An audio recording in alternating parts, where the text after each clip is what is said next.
Robinhood Radio presents award-winning author John Neufeld with Side Effects. For 11 years, we've been watching, dissecting, listening. First on Political Safari, then on Side Effects. Both were recorded and shown as podcasts. Some were translated into print and Facebooked.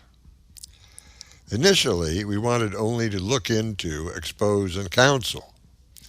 With the advent of a Republican administration in 2016, however, life generally seemed more serious and less habitable. Then life in these United States came to seem more dangerous, less assured democracy. At the moment, 8/19/20, the USA is absolutely and totally imperiled. We read and listen and follow, from Fox to MSNBC, from the Times and the Journal to the New Yorker and the Atlantic to the Week. Countless memoirs and, in effect, position papers have been purchased, shared, read, loaned, or returned.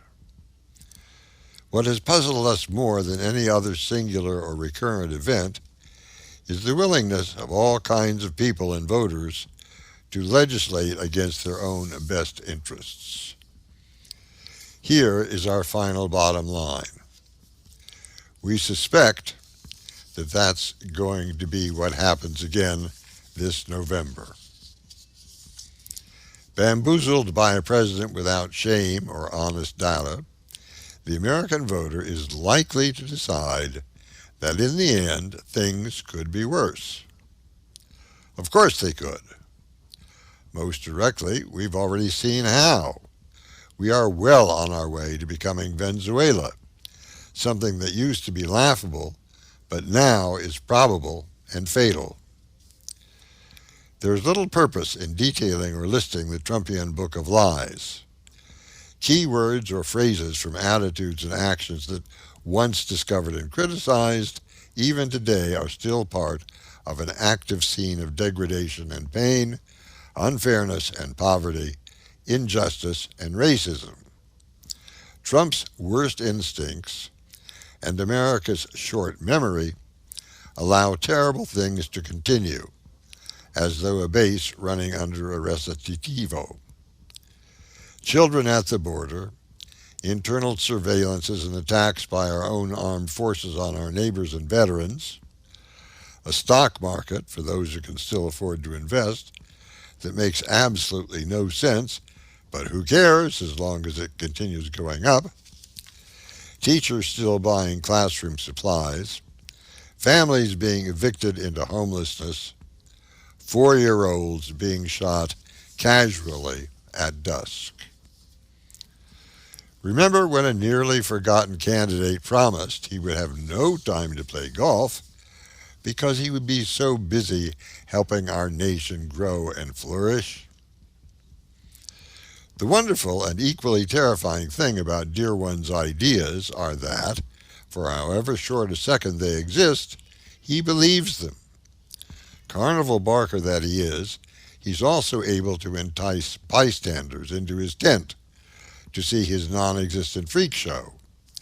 This is as American as any other chapter in the story of our own Wild West. In time, Trump is making America the freak show.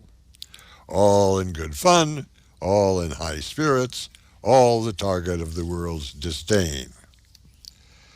His adoration of the military lasted only as long as he was certain of their loyalties. His envy of dictatorships through the ages will stop short of their implosion.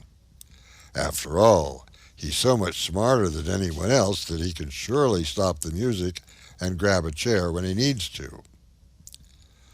We knew when the Republican Senate failed to indict the Donald for high crimes and misdemeanors that he was a free man, really the only one in our country. There was no way to discipline or scold or frighten into obedience. Forget about trying to educate Donald J. Trump. Nor was there likely to be any lessening of un-American behavior either on his part or the parts of his base on whom he depended so heavily. His followers may not have bought the entire hotel of likes and dislikes of their leader.